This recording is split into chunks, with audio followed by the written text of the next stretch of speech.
And all this may show up differently. Importance of health and more so mental health.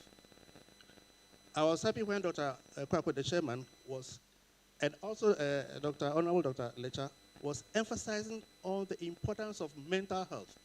If you didn't have mental health, this program couldn't be coming on. You wake up at 4 a.m. or 5 a.m. to take your bath, to prepare, and then eventually you hit the road. Either you are driving or a passenger, another driver crosses you, and you are able to maintain your car. That is a sign of mental health.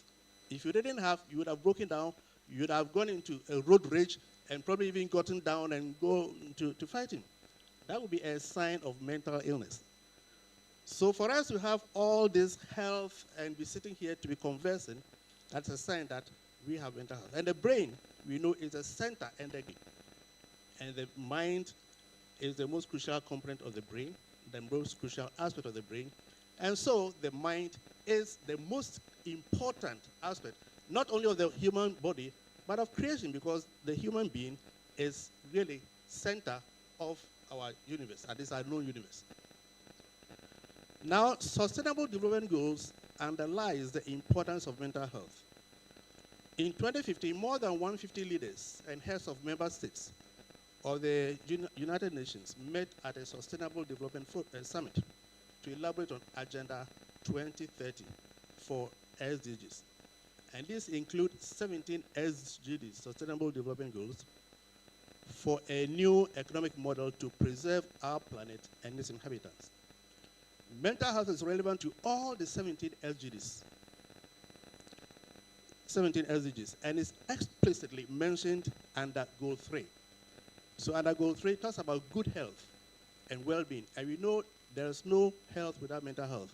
Health being the state in which one has a complete social, physical, and mental well-being, and not just merely the absence of disease. So the mental component, that is what we are talking about. So good health and well-being as Sustainable Development Goal 3 becomes very crucial.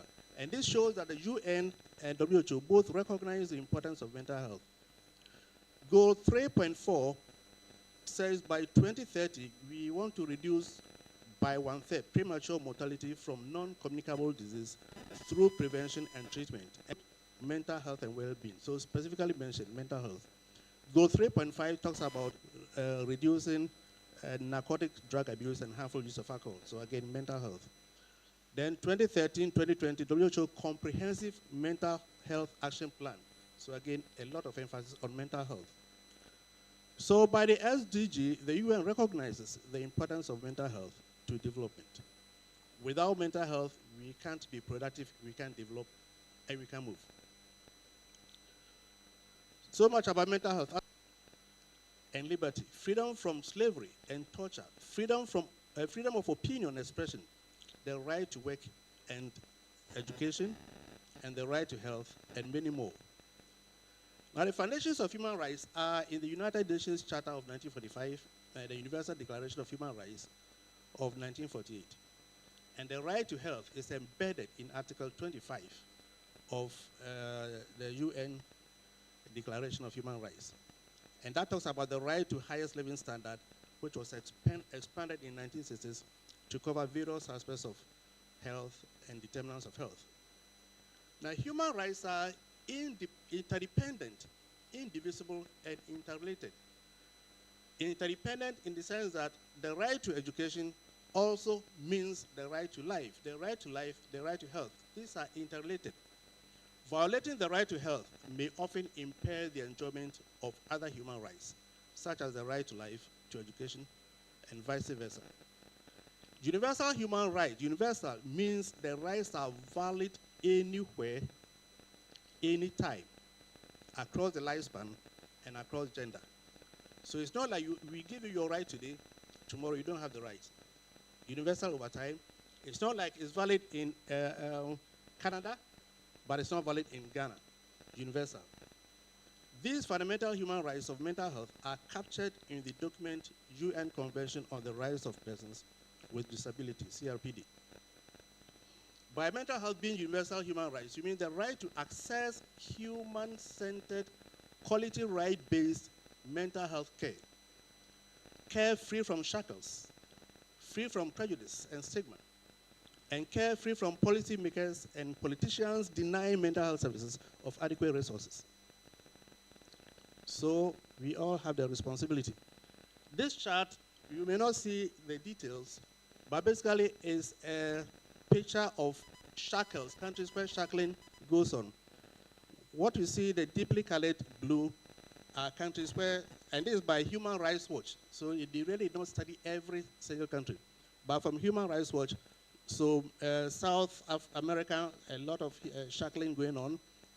If you come to Africa, Nigeria, Ghana, all those areas, East Africa, a lot of shackling, Asian countries, China, India, a lot of shackling. So this is a picture that shows us that we are breaching human rights every now, every day, everywhere.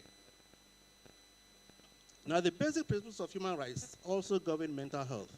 Universality, as I said, it applies everywhere.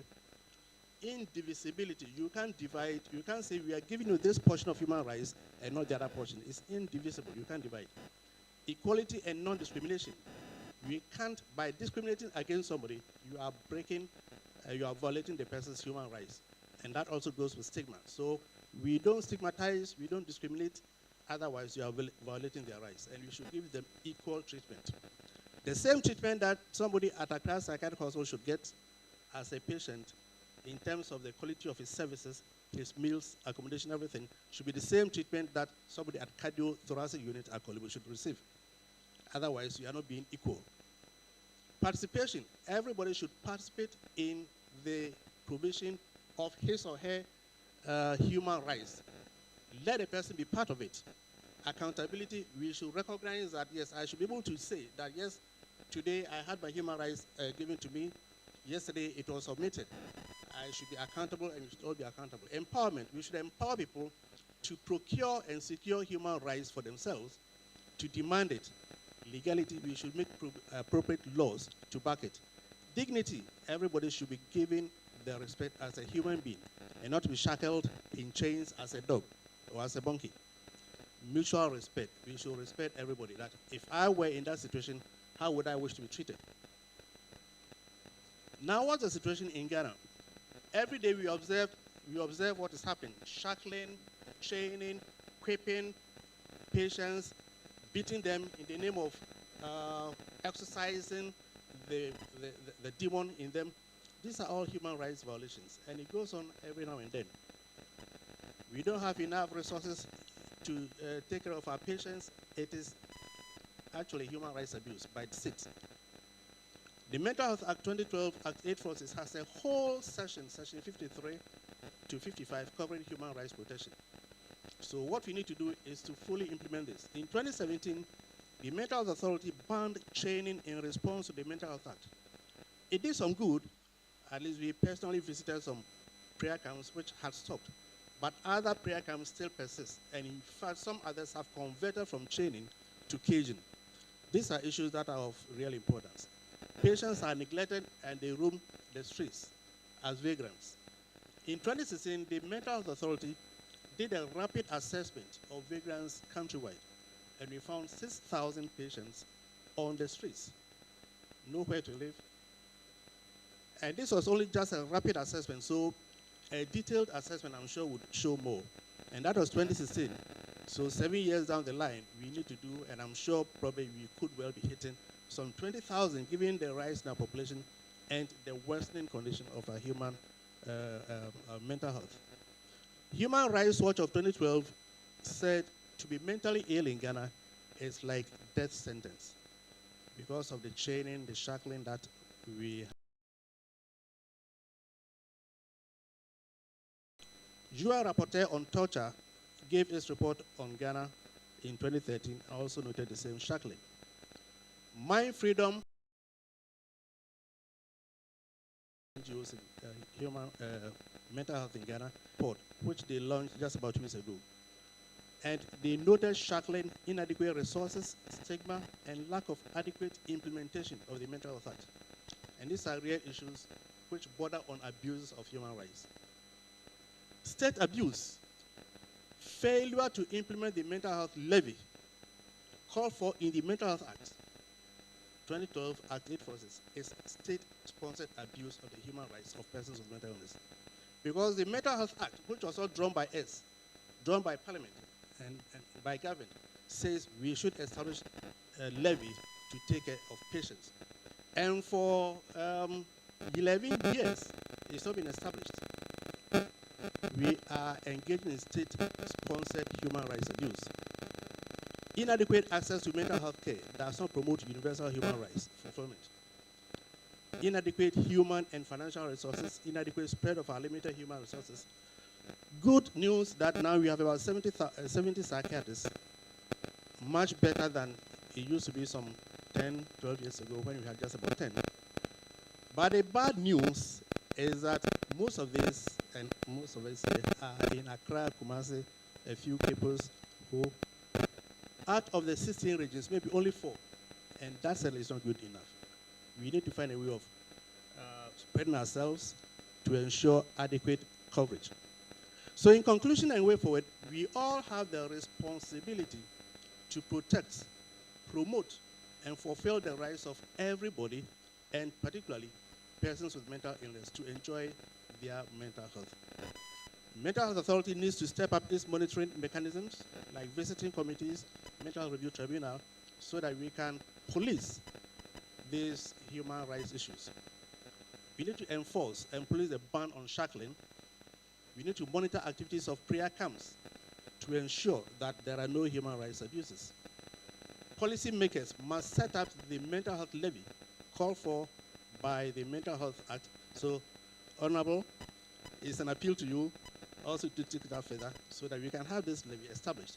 This will not mean that we should not proceed on the efforts of the National Health Insurance, because National Health Insurance can take care of some aspects of our health care, but not every other aspect. And that's where the levy will come into play. The state must provide the necessary resources for adequate quality care of patients. PAG, you also have a responsibility. We must encourage our members to accept postings to outside Accra and Kumasi and liaise with the Ghana Health Service to ensure that provision is made for its members to accept posting. Example, if in all regions we have accommodation available, I'm sure members of PAG will be happy to accept such postings. But if I go there and I have to struggle for my own accommodation, then it will be a disincentive. This way, we shall be securing, supporting, and promoting human rights to all persons, especially those with mental health conditions. Thank you very much.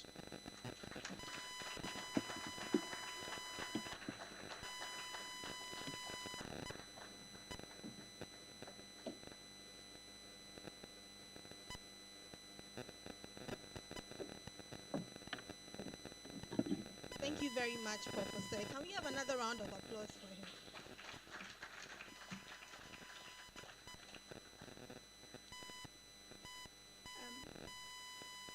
The minister would like to take his leave as he has other equally important meetings to attend to.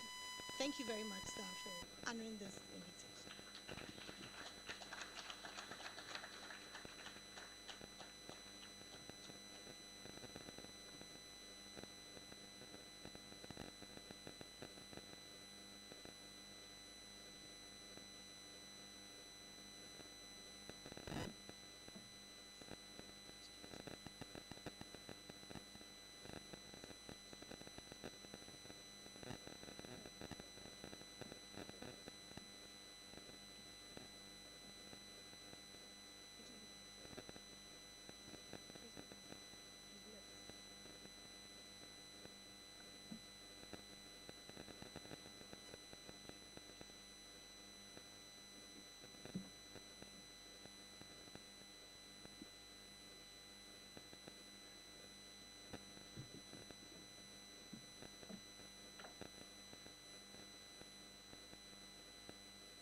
Next on our program, we have solidarity messages from Prof. Lydia Azatel, the Vice Chancellor of UHAS. Round of applause for her as she walks to the podium.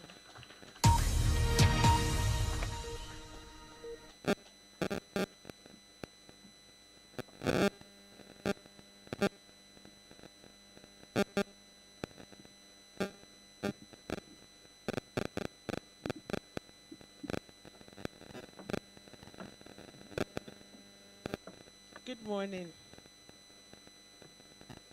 Miawezo. Before. Some people don't even understand before. Hey, my friend. So you can't come to the region and not even learn one vocabulary of the land. I wish that you eat our traditional food before you leave.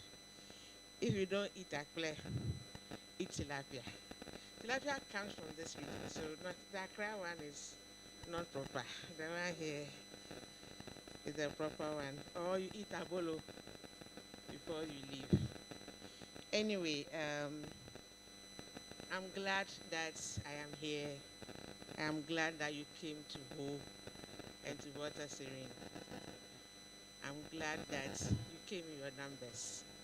I was asking one of the people I was sitting with whether you are all psychiatrists or you have some of those in the umbrella like psychologists or mental health nurses among you. But I'm told you are all psychiatrists. When I was in training, I said I'm a nurse, so I'm talking about myself. Apart from Dr. Sari, who used to help us, if I say help the School of Nursing and Midwifery at Legon, I'm talking about 94, 5, thereabouts.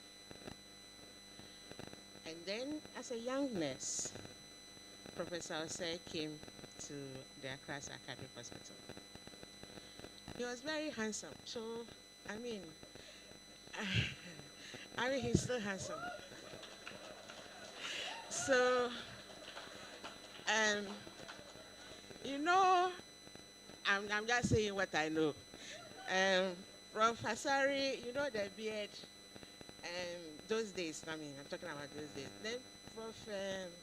Osei came and he didn't have any beard, and he was looking at so, how can a psychiatrist be this handsome?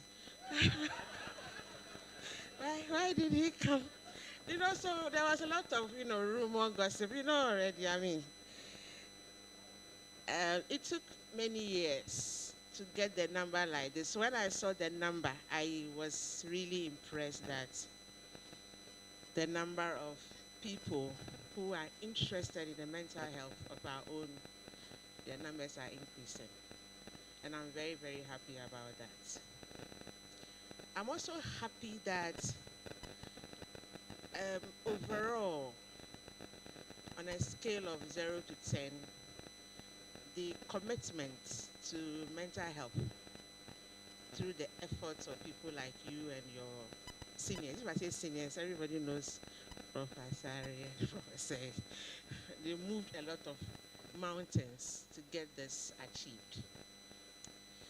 When I started traveling and started working elsewhere, I worked in mental health facilities, and you would desire to be there because they put a lot of premium on it. If it's about dementia or people who are addicts and whatever, the setting is very nice. What they give them to eat, you want to eat some yourself. But then, when you come to our own, it's a different story altogether. And then within the funding space, there's also a lot of funding for mental health programs or interventions or, shall I say, research. What saddens my heart is that People have not sold the mental health area as something that is attractive over the years. So my nurses who were mental health nurses were able to push forward, like the way the psychiatrist's arm pushed. The mental health nurses' arm did not push that way. So as we speak, if you go from the north to the south, you don't have any mental health nurse in academia who is a professorial rank. The highest now is a senior lecturer. And that is not good enough. So my advocacy is that once you are in here, stay in here. Make it attractive to attract your mentees to join, because you'll not be here forever. 60 years is not far away before you realize. So we need to attract more of our brainy mentees to our own folk. I am very, very concerned about mental health because we are all at risk. So when I was working at the University of Ghana, the MC said he's in the area of epilepsy. If you go online, you see that I've co-published with some of my mentees in the area of epilepsy, mental health.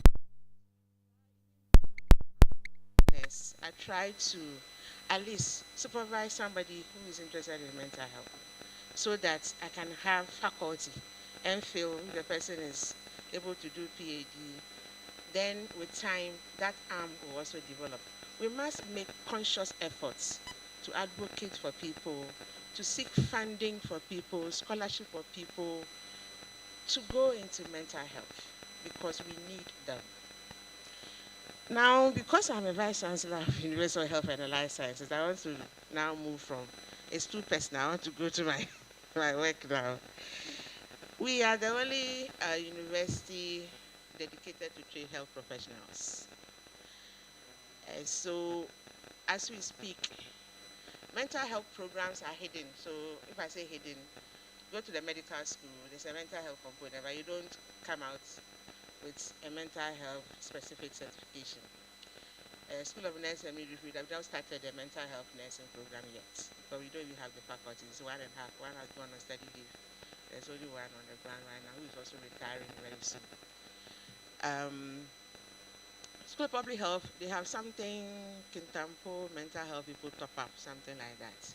So we need you to consider helping us, coming on board, partner with us, so we can have programs in mental health. We need the people to come and join you to practice. So if we don't train them, who will train them? So please, consider. I know that you make more money in the clinical area than in academia. Academics, our money is small, but we have to contribute to our own. We also want to collaborate with you to apply for grants for community intervention programs. Yes, we can say that it's getting better, but in some of the communities, it's still not the best. So we still need to have community intervention programs, research to develop the area. So I'm happy that when I look at the association leadership, there are a lot of ladies. The head of the Mental Health Authority now is also a woman. So women power, yeah.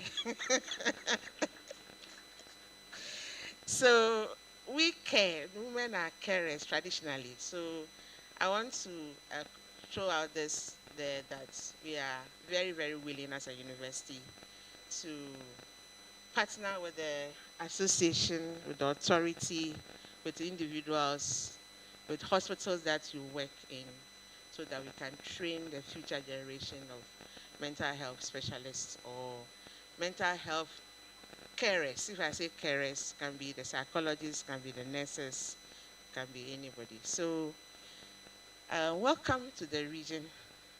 Enjoy the view in the night. Where I live, they walk to the top of the mountain. Take a walk in the morning and enjoy the Oxygen City. Thank you very much.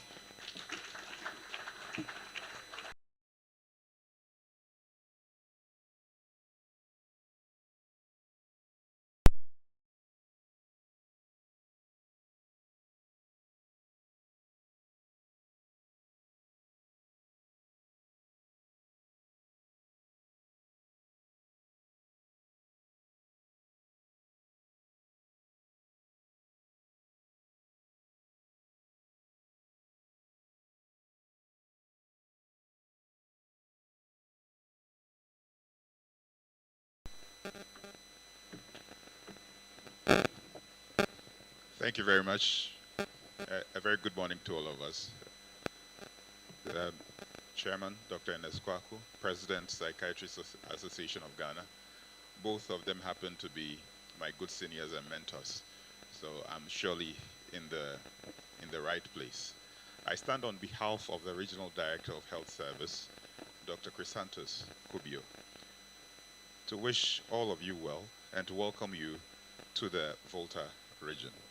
It's a very pleasing opportunity that we have had to host you at this very moment. And whilst I sail on existing protocol, you understand the contextual issues.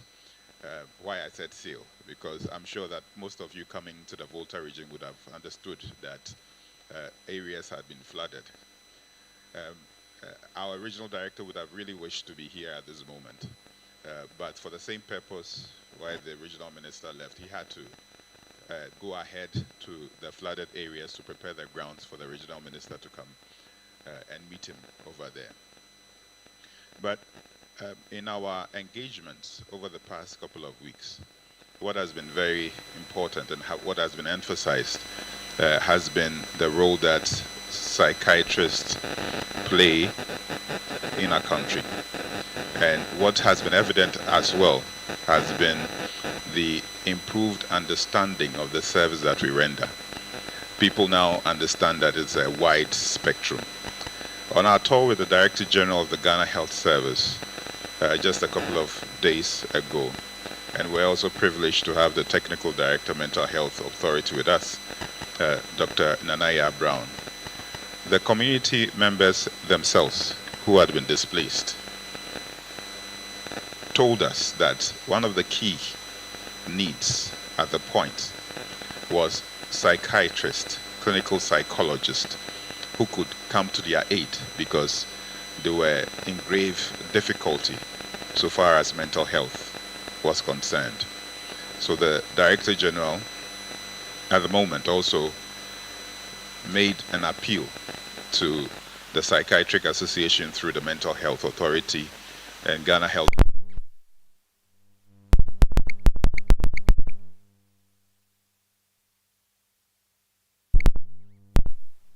Recognize the fact that on our tour, some of you, or some people representing you, had already taken the lead to begin the engagement, and what is left is for us to consolidate what has already been done.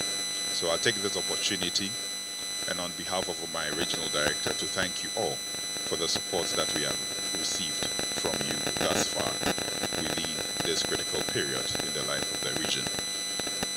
I would like to end by also reiterating one very important thing that our immediate past president for the Mental Health Authority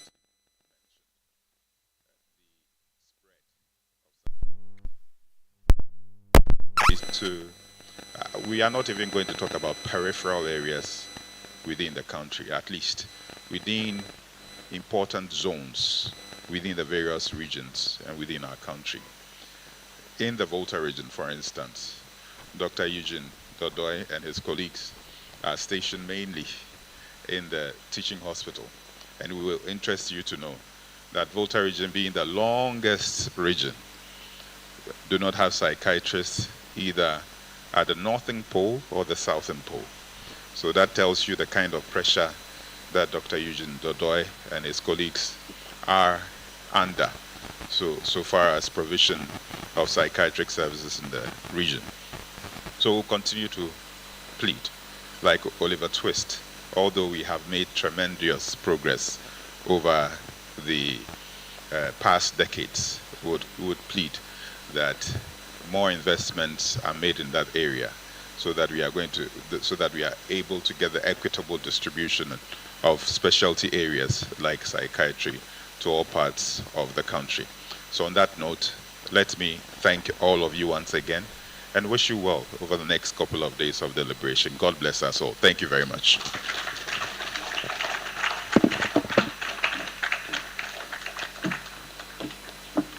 Thank you very much, Dr. Senanu Kwesiko Jokoto. He's actually the Deputy Director, Public Health, Ghana Health Service, Volta Region. He's representing the Regional Director of Health Service, Volta. Thank you very much. It's now time for a presentation on artificial intelligence and psychiatry, opportunities and pitfalls in the Ghanaian practice contest. And our speaker is a professor and chairman of the Department of Psychiatry and Behavioral Medicine, University of Alabama School of Medicine. He's also currently an adjunct professor of psychiatry at the Northern Ontario School of Medicine. He's an annual visiting professor, University of Cape Coast School of Medical Sciences, and previously the annual visiting scholar, University of Ghana Medical School. He is a member of the psychiatry faculty of the Ghana College of Physicians and Surgeons. He graduated with distinction from the University of Ghana Medical School in 1978 and completed his residency training in general and child psychiatry at the University of Toronto in 1984. He's no other person. No, please, I'm done. He's no other person than our very own Professor Olsen. Thank you very much, Professor.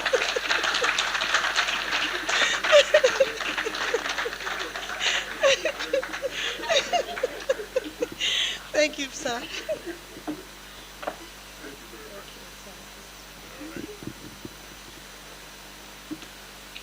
Good morning, everyone. I hope I've taught you how to intervene when you have to. I'm really, I think, here by chance. I presented this topic at the medical fiesta about a month ago, and I think Dr. Malug met me and asked me if I would present here. But I thought here was in Accra. So I said yes. Then a few days ago, I realized we had to pack bag and baggage from Elmina, where I've been staying, to come to Ho, but it's been pleasant.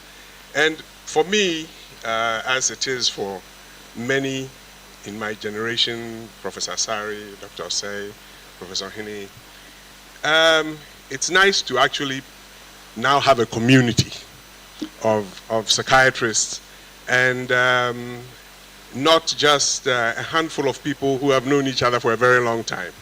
So I think that I would like us to give a round of applause to the future of our field in the country. Yeah. And artificial intelligence is the future. So what I'm presenting today is not anything that I will be doing, but what you will be doing. And it's interesting, last night, there was some discussion about research and how to get involved in that. I think that, just to talk about that briefly, when you embrace the future in what you're doing, that's research. What you're doing, what will it mean to people that you serve? And so when I think about artificial intelligence, people are worried that robots are going to take over our world. We will become redundant. We will all go home, and there'll be nothing for us to do. And I don't think that is true. The same was said about cars. People thought horses will become extinct. There are still horses and mules around. The same was said about television. It would make children lethargic and obese and there would be no future, but we are still here. So artificial intelligence is something that is the current interface of technology with the future, and as a field, we need to begin to look at what it will mean for us. I think that probably the most important thing in this area is to look at the advantages that it will offer us in the areas of patient care, in the areas of education in our field, and also in research, as I mentioned earlier. Now, I can't see the screen for where I am, so I have no idea. Okay, this one is here. Okay. So I'll just, I think glucose levels are getting low, so I don't want to, let's see, which one is this? This thing is not moving. Should I be pointing it at something? No. Okay. So briefly, this is just an overview. I think all of this has been covered in numerous ways by previous speakers. The burden of mental illness, the scope of the problem, and the small size of the army that we have to deal with these issues. Please, let's move to the next slide because it's not happening here. Okay, hold on. Aha, we got it now. Thank you. So even though we talk about artificial intelligence as something new, it's been in the minds of computing scientists since as far back as 1950, when the first publication on artificial intelligence came up. And essentially, it has to do with the idea that we can train or prepare machines to think intelligently. Well, the question is that will they be as good as human beings, or will they be better than human beings? Will they be as caring as human beings, or will they be more dangerous? We don't know. So this is where artificial intelligence meets medicine. Already in certain fields in medicine, artificial intelligence is already having a big impact. Areas like ophthalmology, radiology, and oncology, where it is possible to gather data, large reams of data, quickly. In those fields, the advantage of having a lot of data is that you begin to see the reality of what you're doing, not what you think you are doing. So in psychiatry, of course, data is very different from the way it is concretely and easily amassed in other specialties in medicine, because we're dealing with things that are difficult to measure, but are mental functions of the brain. And so the challenge in our field with artificial intelligence is more daunting than it is if you are measuring anything that is physical, which is what others have to deal with. That is to say, as we've always known, psychiatry is a much more difficult field than all those so-called real doctors. So essentially, what is happening is that we have the opportunity to use artificial intelligence to improve the accuracy of our diagnoses, to improve the quality of care that we provide, and to look at how we select medications for our patients. Even right now in the United States, even in the treatment of depression, for example, we do a lot of gene typing. You know, because before you would try one antidepressant, maybe 2 months later you decide it's not working, you switch, you add. Meanwhile, the patient is suffering.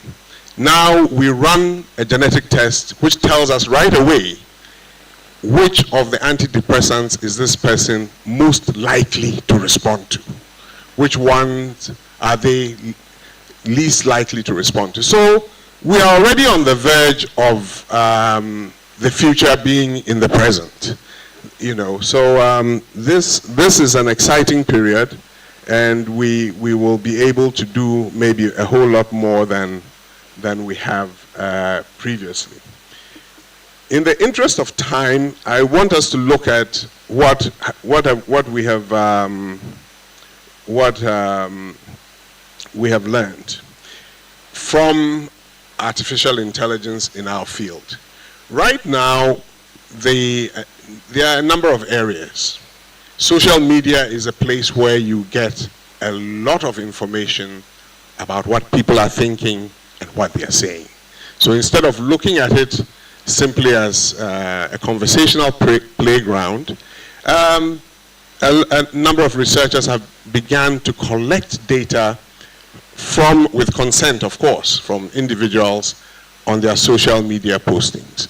And already we are finding that people who are not already identified as being, say, clinically depressed, say things on social media which predate their first episode or clinical reality, so that social media can be a tool for prevention and not just conversation and entertainment.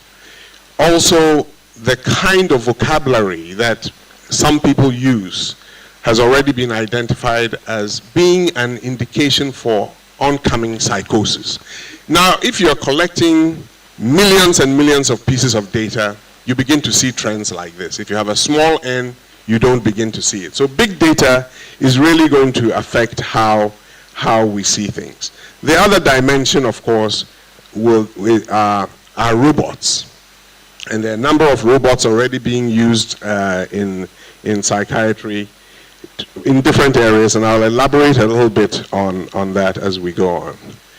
I think that when we think about these things, I'm happy that we're not just 10 psychiatrists anymore, because you need to organize ourselves in committees of areas of interest so that we begin to partner with people who are in technology, who are in software development. We explain to them what we do, and they will be able to tell us how we can use the technology. This is not something where the technology just comes and we say, how do we use it? Like somebody makes a car and you drive it. This is where, as a field, we have to be part of making that car, so that the information that we get is going to be helpful to our patients and the community at large. So there are a number of areas already where AI is making strides in the accuracy of diagnoses without even the involvement of human beings. This is why people think we will not have work, but we will always have work. So machine learning really helps us to look at areas like depression. We're also looking at individuals who have psychotic disorders, where machine learning is able to help in accurately diagnosing psychotic disorders at a rate of about 70%. And these are very early days. These are initial data trends. But you can see from the dates of these papers, 2021, 2020, the field is beginning to explode. So there are areas, particular virtual reality has been used mostly in the US with veterans who have PTSD, creating virtual reality scenarios for them. Also, it has also been helpful in areas like adult ADHD as well. So many areas, we have found, for example, that children with autism who are very rigid and scripted in what they do, and we try to get them to adapt to the environment with more flexibility. Early data is showing that when robots are guiding them, they tend to respond better than when human beings are doing the same thing. So that's one area. Other areas include those that I've listed here on the screen for you. In the interest of time, I don't really want to sort of go through all of them.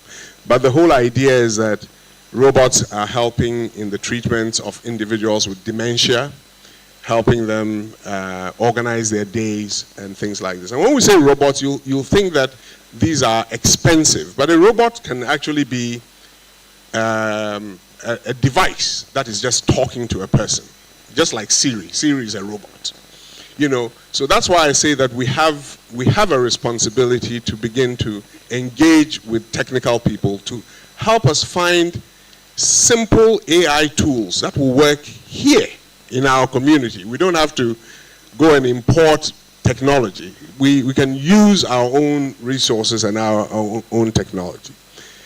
So quickly, these are some of the areas we want to look at, which we have already touched on. And depression we've talked about, schizophrenia we've talked about, autism spectrum disorder and ADHD. Addiction is another area where robots have been helpful in helping individuals fight their cravings. You see, because if, for example, somebody is an addict who is doing well and they begin to have cravings and they live alone, there's nobody to intervene, guess what will happen? Eventually they'll go and start again. But if it sounds improbable, but if they actually had a robot that talked to them even though there's nobody there, that's an intervention, you know. And so that's how we have to think about these possibilities. Sleep disorders, you know, in our daily practice we all do it, right? You ask your patient, oh, so how is your sleep? Then they'll give you, oh, I'm sleeping all right, or it's not so bad. But we are not really measuring how many hours they are sleeping. Now, even in I'm sure all of you on your phones probably have a sleep app, which can actually tell you exactly how many hours you slept last night. So now, the patient can come in to the appointment with you with an accurate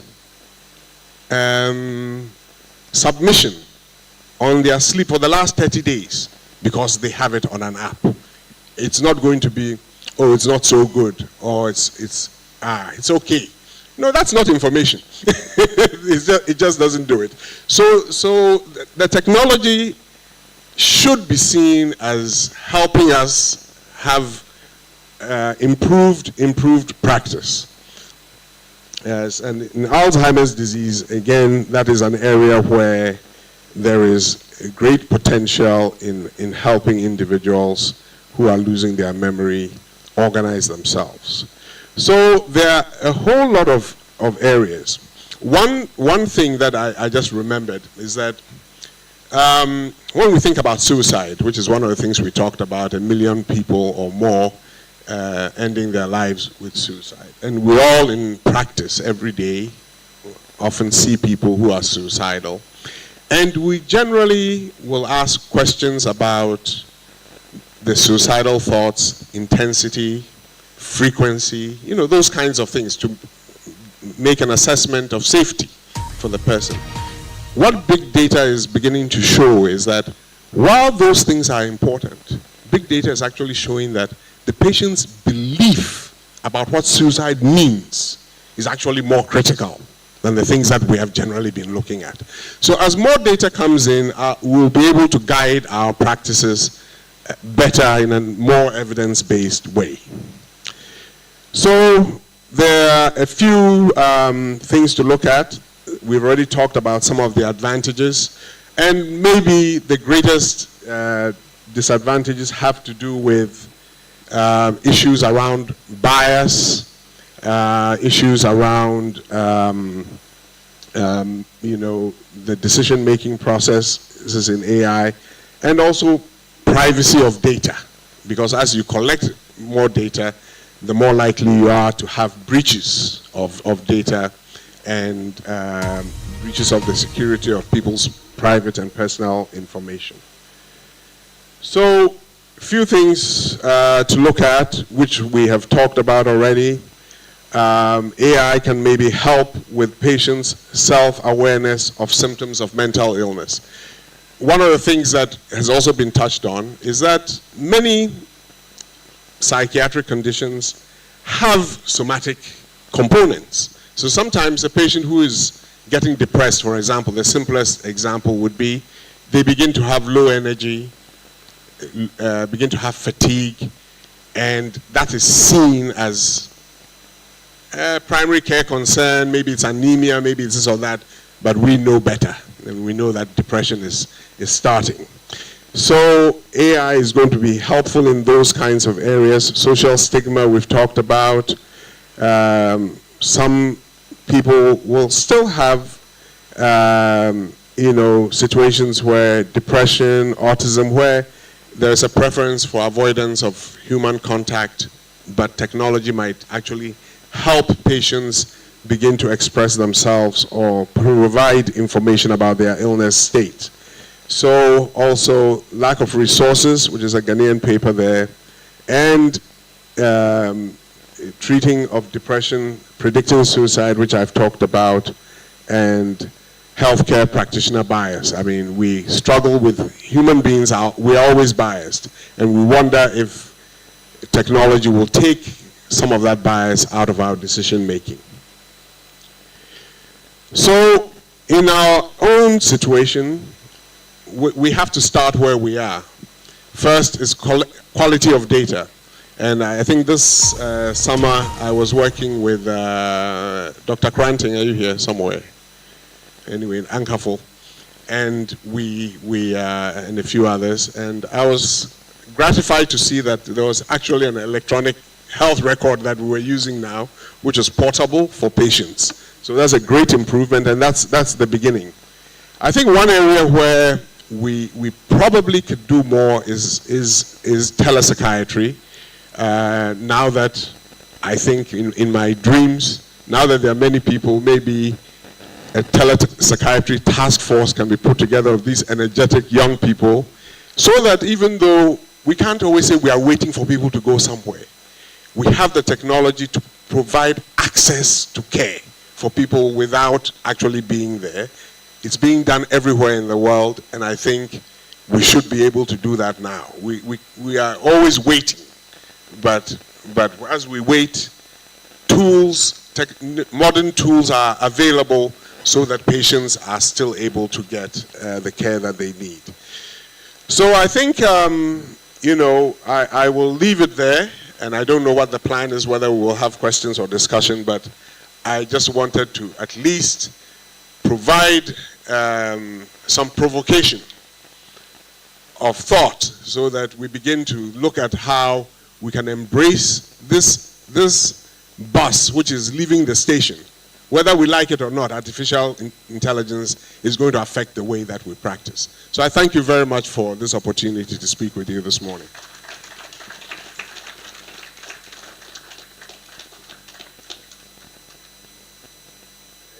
Thank you very much, Prof. I wanted to say something, but when you sit. You want me to sit? No, when you sit, I would say. Oh, when I sit down. Yeah. Maybe if I sit while you are standing, you will box me, so I need to let you sit first.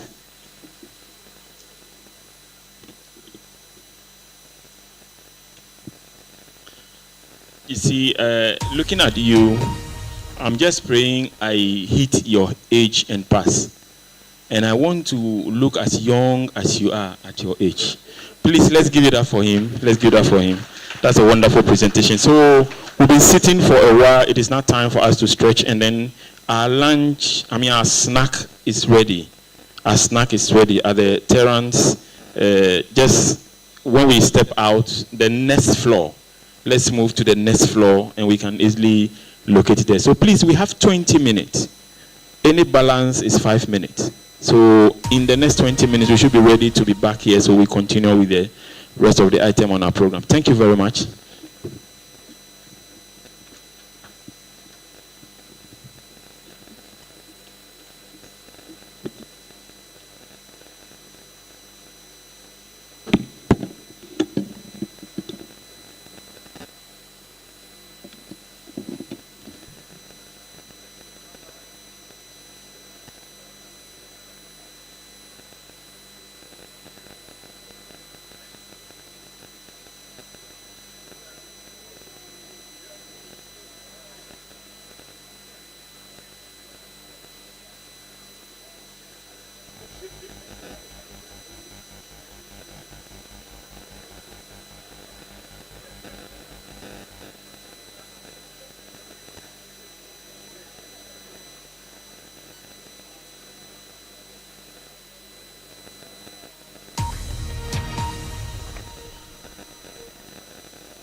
Ghanaian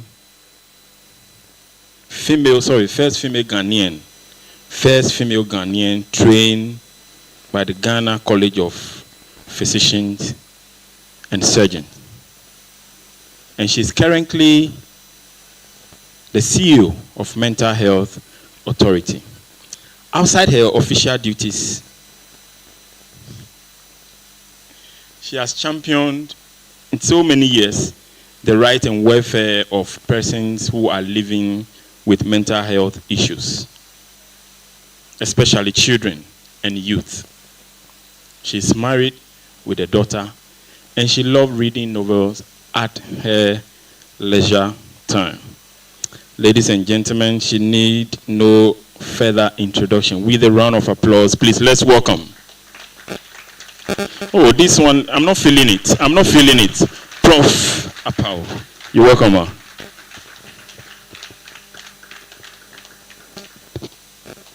Thank you very much, Mr. MC. Mr. Chairman, senior colleagues, kindly permit me to stand on all the protocols that has already been established. The Mental Health Authority sends out warm regards to the executives and the members of the esteemed Psychiatric Association of Ghana, and especially from the Mental Health Board. They asked me to send you their greetings. I must mention that the board was very happy when we mentioned to them that MHA was a sponsor for the PAG conference, and they asked us to send you their warm regards. The MHA is happy to be part of your celebrations as an association, and more so witness the solidarity that exists among such extraordinary people dedicated towards a common cause. The Mental Health Authority has followed with keen interest and social evidence of the great exploits that the PAG has undertaken since it was founded. The authority applauds the association's suicide prevention campaigns, community outreaches, media engagements on mental health issues, and crisis intervention, including the Apiate explosion and many other events. Your example as leaders in healthcare delivery is exemplary and worth emulating. The authority, in the spirit of collaboration, has gained and continues to gain a lot from this extraordinary leadership. One of such gains is its collaboration with PAG, tapping into the wealth of experience of its members to identify purported gaps in the Mental Health Act 2012, Act 846, towards its amendment. Again, members of the association supported the Mental Health Authority to review its legislative instruments by identifying gaps and proffering solutions towards the amendment of the LI. Furthermore, members of your esteemed association have shown extreme willingness to leave their comfort zones to serve humanity, particularly in torrid environments anytime the need arises. This was demonstrated by PAG's prominent involvement in this year's Mental Health Week celebrations in the Oti region, where your members spent a week in their communities creating awareness and running specialized clinics. The MHA has no doubt that as it continues to push the agenda for strengthening community mental health care, your much sought after skills and expertise will be prominent in the delivery of such improved services.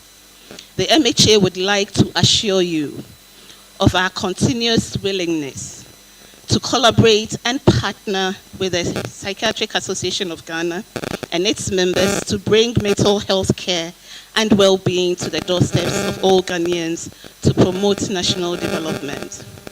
The MHA would like to say a very big thank you to the executives and the members of PAG for the great support and prompt responsiveness that it has enjoyed from the association. And here I have to especially mention the president of the PAG, President, we are very grateful. MHA is always grateful when we call upon you to help. You never question us. You just rise to the occasion, and we are very grateful.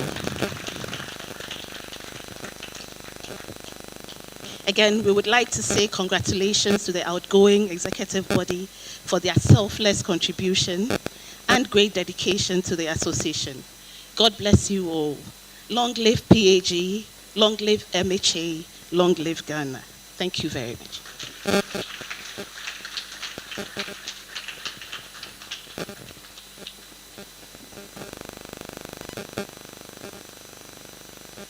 Thank you, ma'am.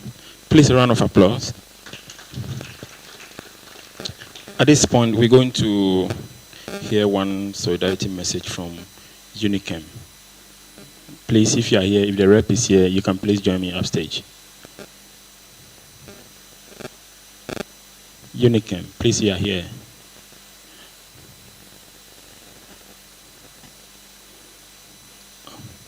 Yes, so you come. Please come.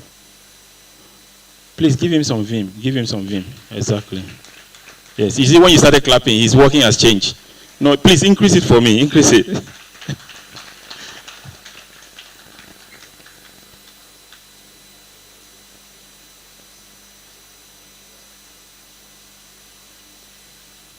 right. Good afternoon. Good afternoon to you all. So my name is Famobet Kinishen, and I'm a representative from Unichem Ghana Limited. We are one of the sponsors for your AGM. And together with my managers and then our bosses, we would like to say a very big thank you for your help over the years. We have this product that has been used in the psychiatry space, which is the serotonin, which I know most of you know about. And it's a very good drug for managing memory deficits and all that. And then we want to thank you all for your help over the years. Thank you.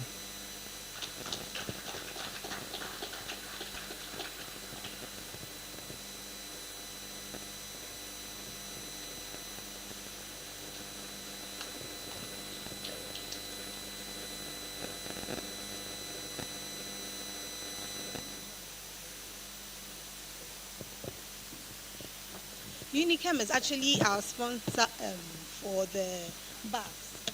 The bags you have, they sponsored it. Can we have a round of applause?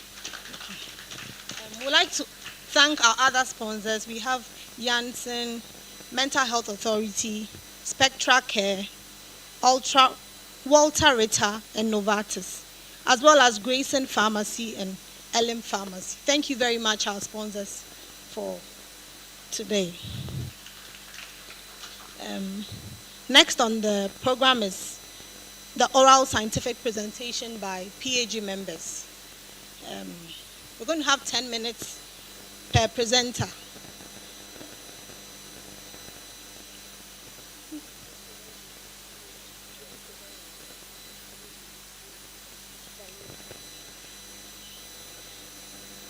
Our first presenter is Dr. Dennis Daleri. He's a psychiatrist, Medical Director of Presbyterian Psychiatric Hospital, Bolgatanga.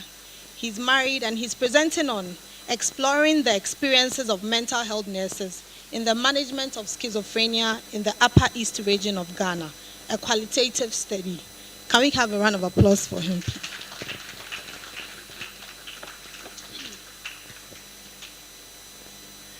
Thank you so much for the opportunity.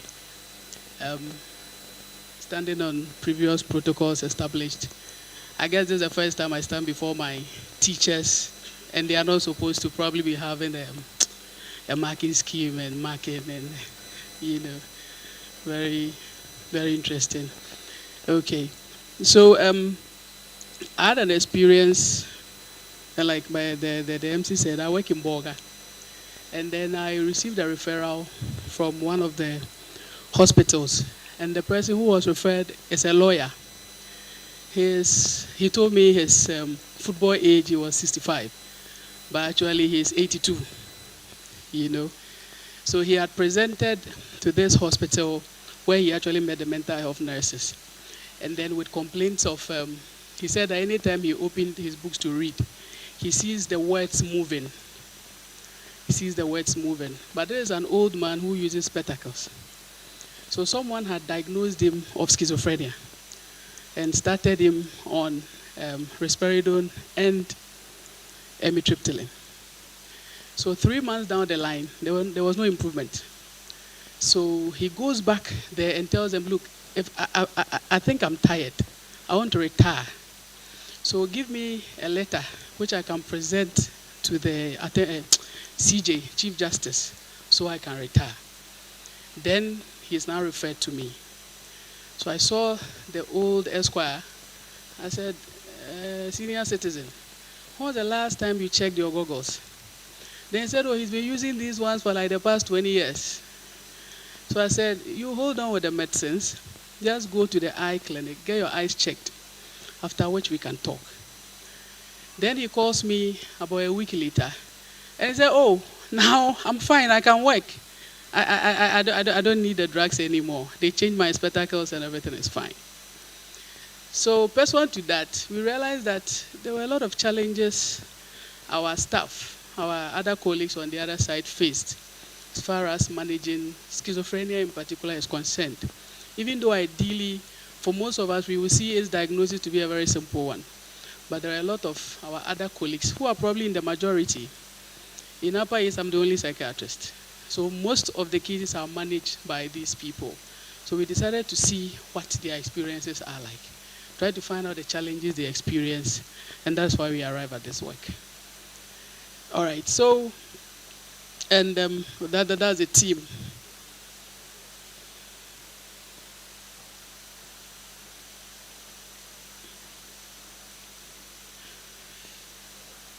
So when you're before your bosses and the thing starts like this, then anxiety wants to take over. Anyway. Okay, that's fine.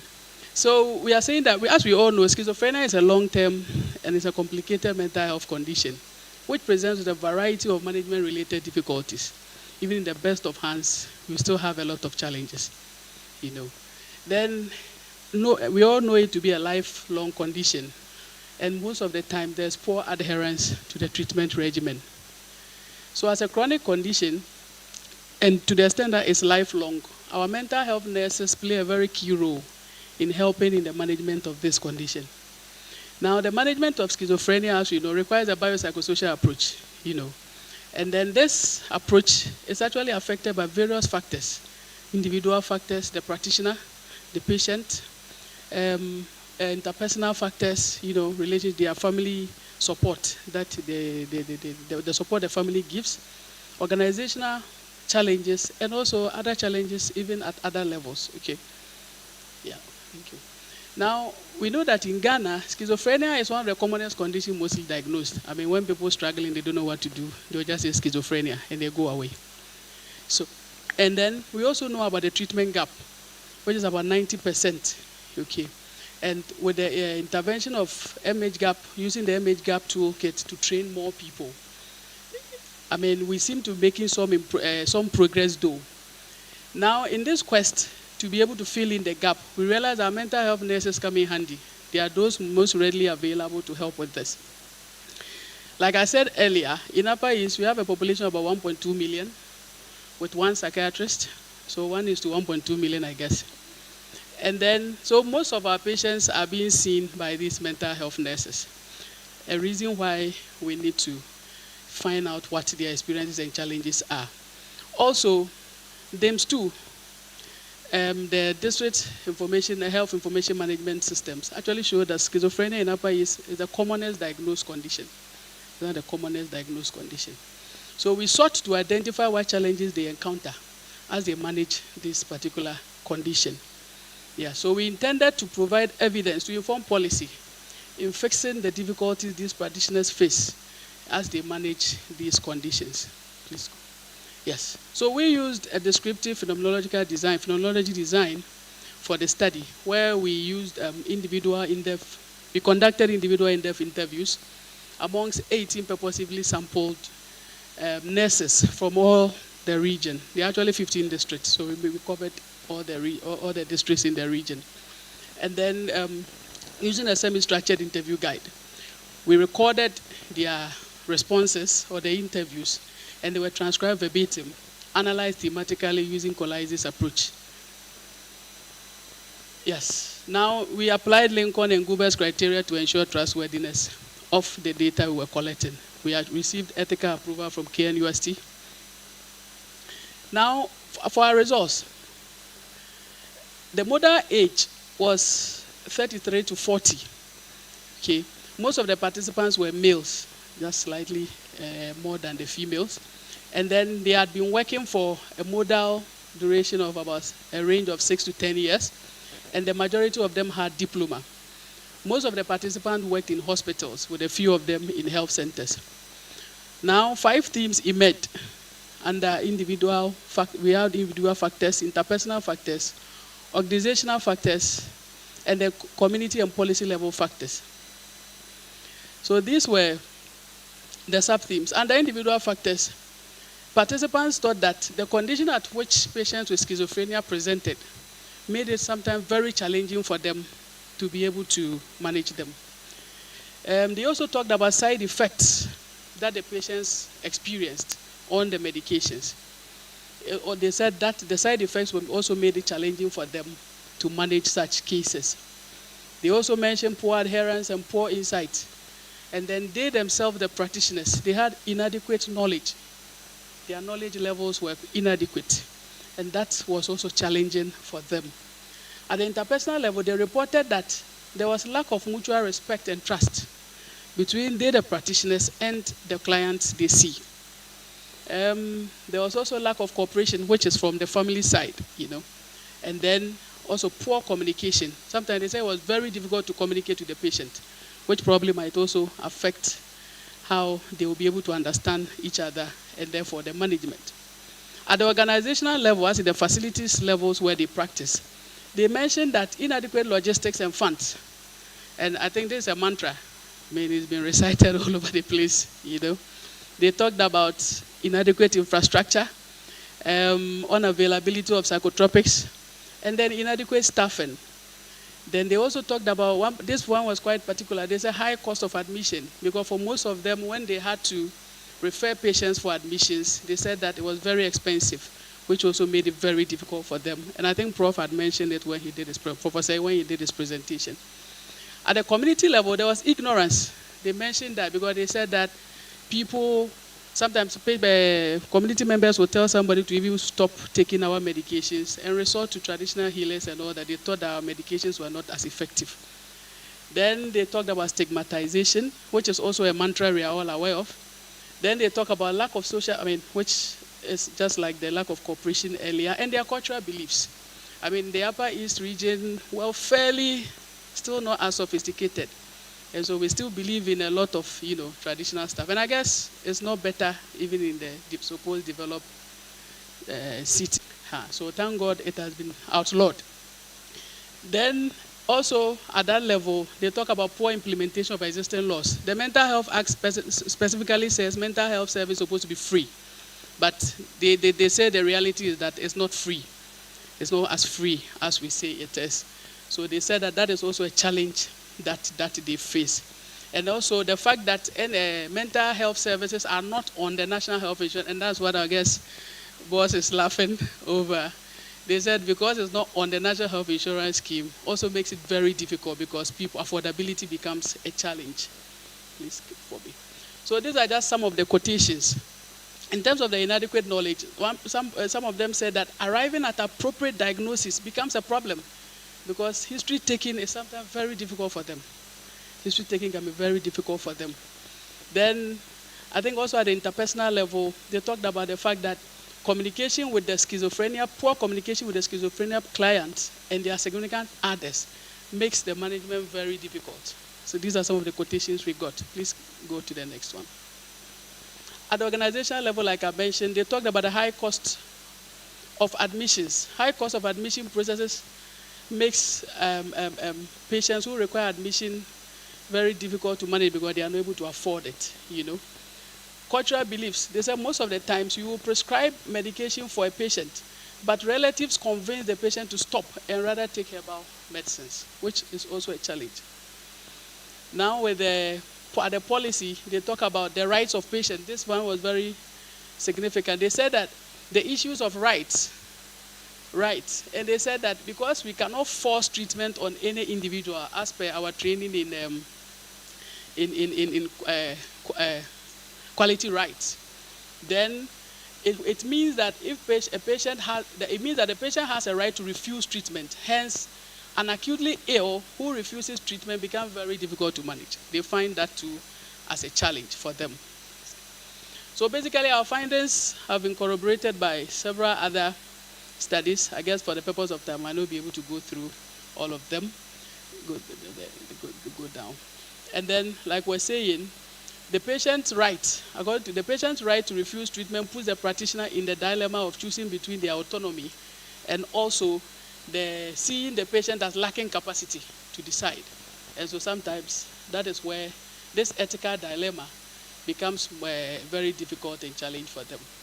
So we concluded that this study provides a multi-level factor that undermine efforts by mental health nurses in the management of patients with schizophrenia. The findings also suggest that we need to employ a systems thinking approach in dealing with the challenges that are faced by this cadre of staff, since they are multifaceted. So we cannot just use one approach to solve it. We need to employ the systems thinking approach. Addressing these challenges, especially at the various levels, will help to improve the care these patients receive. Thank you very much for listening.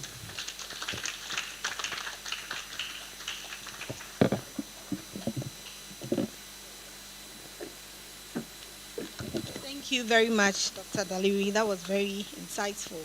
Before we call in our next presenter, we'll call Unichem to give us a brief presentation.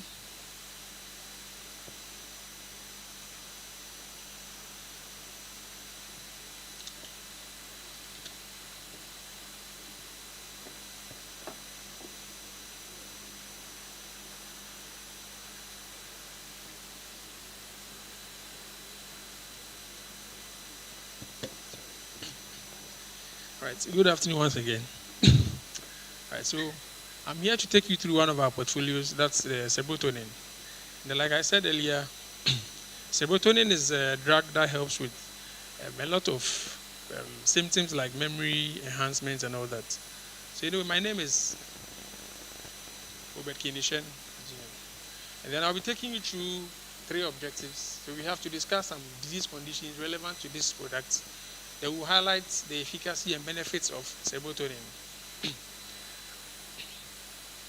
All right, so we are going to talk about dementia. So dementia is, as we all know, is a broad term that is used to characterize conditions that come with a certain or particular features.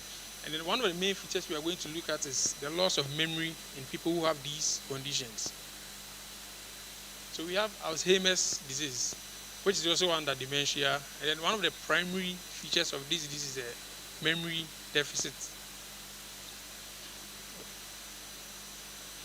We also have stroke. So for a patient who has stroke, depending on where the infarct is or where the damage is, you could have a patient who is coming with memory deficit. Then we also have cerebral trauma. If there's any accident to the brain, depending on where the accident is, you can have memory deficit. So I want to introduce you quickly to our brand of serotonin. All right, so this is the structure for piracetam. So serotonin is a brand name, but the actual ingredient is piracetam. So mechanism of action, serotonin has 3 major mechanisms of action.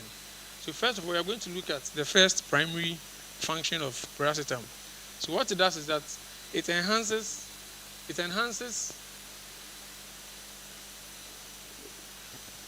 first one.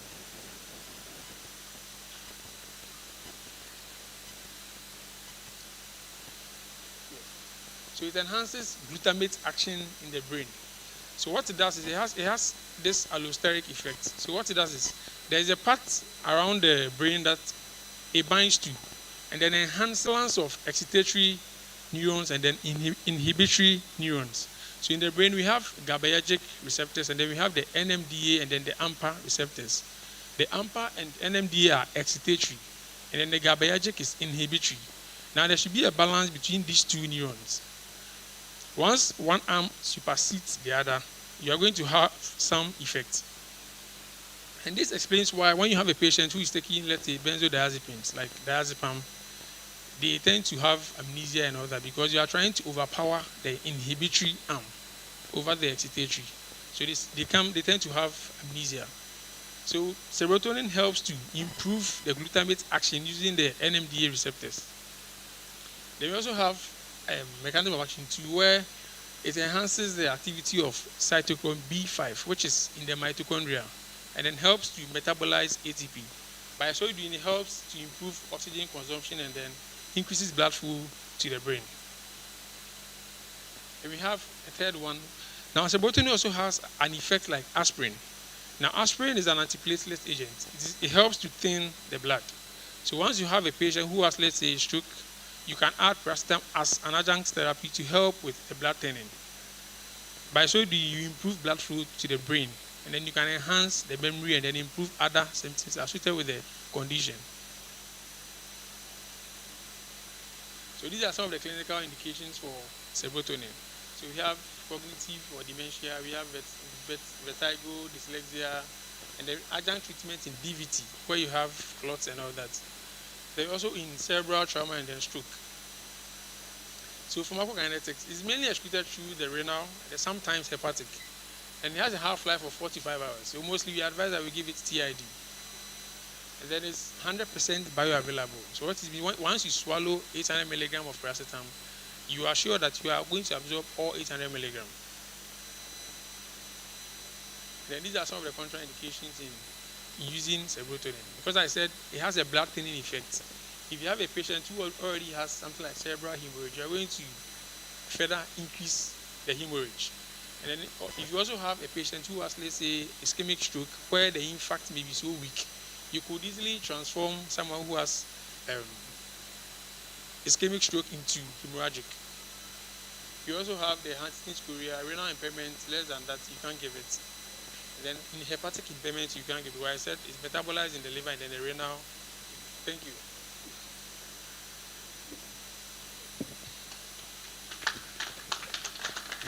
Thank you very much. So, quick announcement. Voting closes at 5 p.m. Medical officers, however, cannot vote. All those who haven't received their personalized voting code should kindly reach out. Thank you.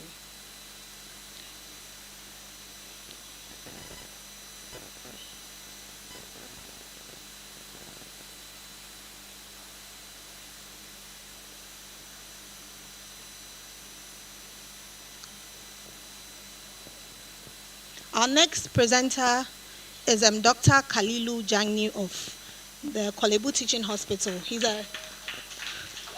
presenting on the role of spirituality in quality of life of patients with schizophrenia.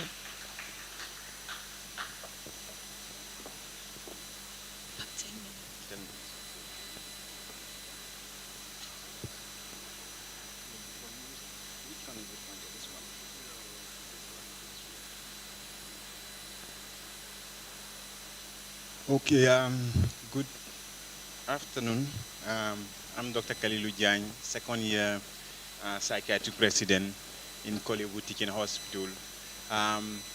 This research that we did and supervised by my head of department, Dr. Fiakbe, and the co-authors are Dr. Panini, Dr. Ajay, and Dr. Dako with Dr.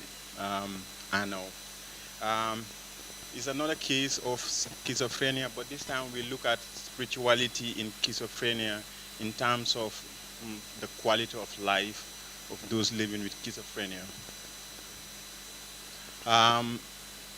By way of introduction, we all know that schizophrenia is a burden and it affects about 24 million people globally. And then there is still concern regarding the quality of life of people living with schizophrenia and then the impact of spirituality the recovery process.